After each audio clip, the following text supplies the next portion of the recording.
Hello and welcome to episode 32 of the amazing hashtag DailyTake Playoff Edition powered by the Wallace BNB podcast. I mean, what a heroic game tonight by Tyler, aka Tyronne Hero. Tyronne? 37 points. Tyronne Hero. He played like a Tyronne. Oh my God! Is this a racist joke? It is. It is. How did you know?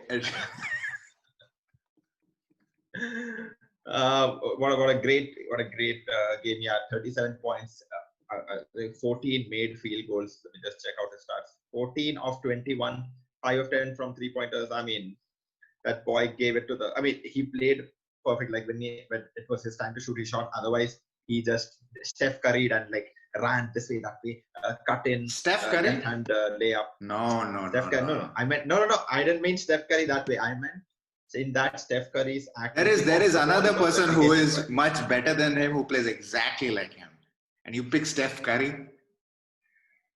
Klay Thompson, my friend.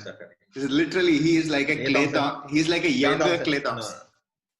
What? Literally, even the shots, even the way they shoot is literally the same. I think Klay Thompson always had a good defensive sort of presence. Steph Curry is more of, I think, the comparison for him. I think he is dangerous, and that's what I feel. You think Klay Thompson is not dangerous from the 3-point arc? Huh? No, that's not what I said. I think Klay Thompson does not waste time dribbling so much. He's like, no, I'm not going to waste my time on that. Just give me the ball and move out of my way. Okay, fine. Heat are just one game away from from the NBA Finals. They beat Boston Celtics 112-109. Very close game. I think the last 4 minutes of the game, 5 minutes of the game took like half an hour to finish, which is indicative that it was a very good game. Beneath, Bam Adebayo had a little wrist injury, but I'm sure he'll be fine. But Heat, your predictions about Heat are sort of true because you only picked them because I picked Celtics. But what I want to ask is, you've always been a fan of Tyler Hero and Duncan Robinson. Always, yes. Since the olden days. And like, since they were, this Duncan Robinson was not even, like, he was born in 2000. No, sorry, Tyronne Hero was born in 2000. Like, actually, I don't know if you remember. If you remember this, there was this shout out to NBA Walla's group and shout out to that NBA tournament we were going to play that did not happen. You remember? Yeah. And in that, I think you picked Duncan Robinson. I said, why is someone not picking Tyler Hero? I think you picked. Robinson. I thought I picked that. I don't know. Someone picked somebody Duncan had already Robinson. Picked Hero. Somebody had already picked Hero, I think. Oh, right. And I can't even go back and search for that thing happened like some ages ago. Yes. Yes. Yeah, so I think these two guys were like really good, and I still have my money on Duncan, but the way Tyler is going, he's becoming a sensation. He's getting the media behind him, so that generally means that you will become like a star, and then you probably will get into a better team and become the star on that team. Whereas there's a little bit of narrative that helps you sometimes. But Tyler Hero is great, man. I don't believe in all of that. I feel that with Tyler Hero, the best thing is he is playing within his game. He's not trying to do some extraordinary things. It's not like, oh, the media is looking at me, let me try to do all these random things. He's like very disciplined, playing within the team dynamics. He's still like, this is Jimmy Butler's team. I'm just trying to do my bit. And I think that's very important for a player who's, in his rookie year, just into the league, not trying to become like, oh, I'm going to take over. I had one good game. That means I'm just going to destroy the team chemistry by trying to, because that's not Miami Heat's game, right? Like, it's not like the offense goes through Tyler. So I think that's very impressive about him. Yeah. Celtics. Celtics were there. Celtics were there. They were right there. Yeah. So it wasn't like they played really bad. I think the Miami Heat, man. Fuck. They're so. There's a lot of comparison with the Detroit Pistons, which I don't see. I don't see the comparison. Even I don't see that. I don't see that. The Detroit Pistons were lockdown defenders. They would just like crush you every time you got into the paint. But the Heat is not. I think maybe mostly kind of like an underdog kind of thing. That's where the comparison is. I think I can see the comparison in terms of their they would probably, like, if the Pistons transported to this era, they would probably look like this, like having people who are tall and can shoot. Like Ben Wallace absolutely could not shoot for anything, but solid presence in the paint. Like they had someone like Rashid Wallace, who's probably a Bam Adebayo sort of person. But they have a strong leader. Chauncey Billups was the leader on that team. We have Jimmy Butler on this, and they have a bunch of Tayshaun Princes and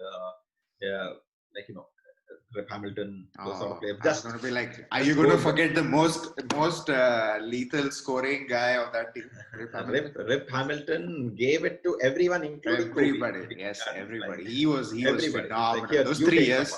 Yeah, those 3 years. Those 3 years he was like, I won't say unstoppable, but like he played within his game, and when he had it, he had it. It's just like, and I think that's what they did to Celtics also, right? They didn't let them get into their free-flowing offense.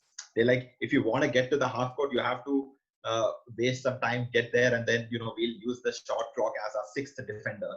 That sort of a philosophy. And I think it was good. I mean, it was a good game, I think. Absolutely. Yeah.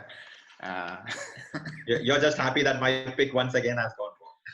Yes, and my pick has gone right. But I have faith. I have faith. 3-1 is not. Celtics are there, right there. It's kind of like the Raptors Celtics series, right? Like it can go either way. I don't think the Heat are much better than them, but I think just mentally they are much tougher. So in like crunch situations, maybe they don't make mistakes and they kind of double down. That's the only difference, I think. But game wise, they're kind of very similar.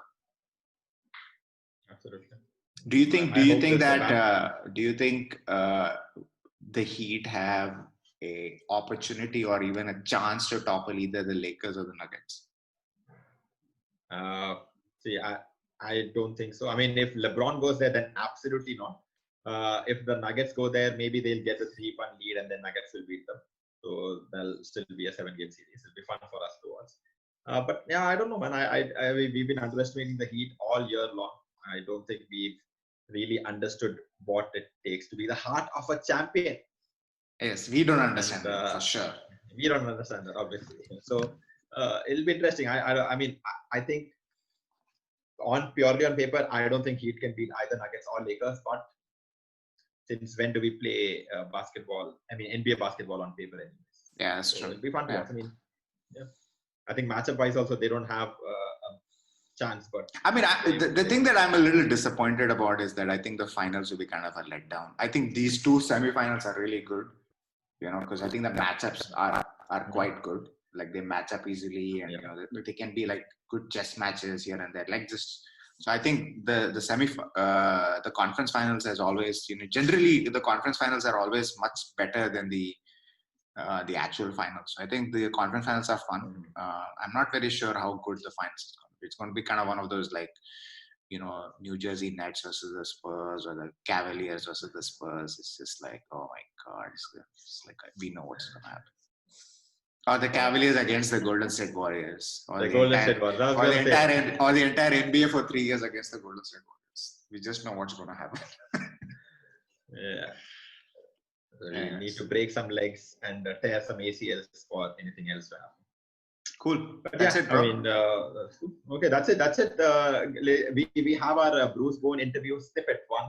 There are two more snippets. We had some amazing questions. Bruce Bowen was like, Vinny Devaya, please join me at the Spurs organization. We need a big fan like you. Yes, so, he did invite me to. He did invite me to come to the Spurs, and I think I would be the first Indian to enter that. So I'm just kidding, but I probably.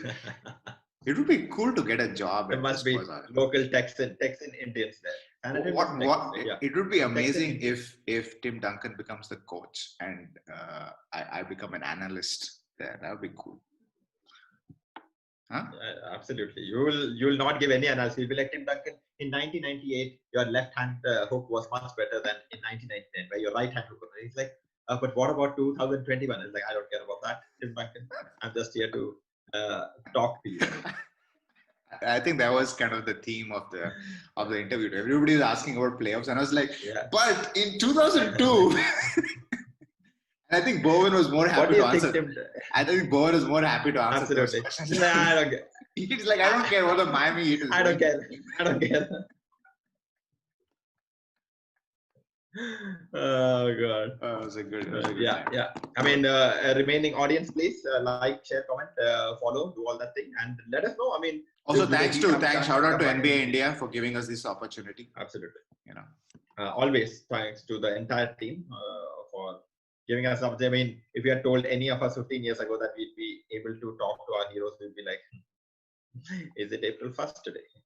or even last But year. yeah, or even last year. Last year, no, I No, thought that yeah. last year. Yeah, not last year, maybe 3 years back. But when we started it, Yeah, when we started, yeah. somebody had said that. Yeah. We'd be like, Mm. we'll see you tomorrow. I think the Lakers play a game where they are not sure whether they should win it or lose it. So it'll be fun to watch that. And yeah, till then, take care. And ball is bay. Jokic.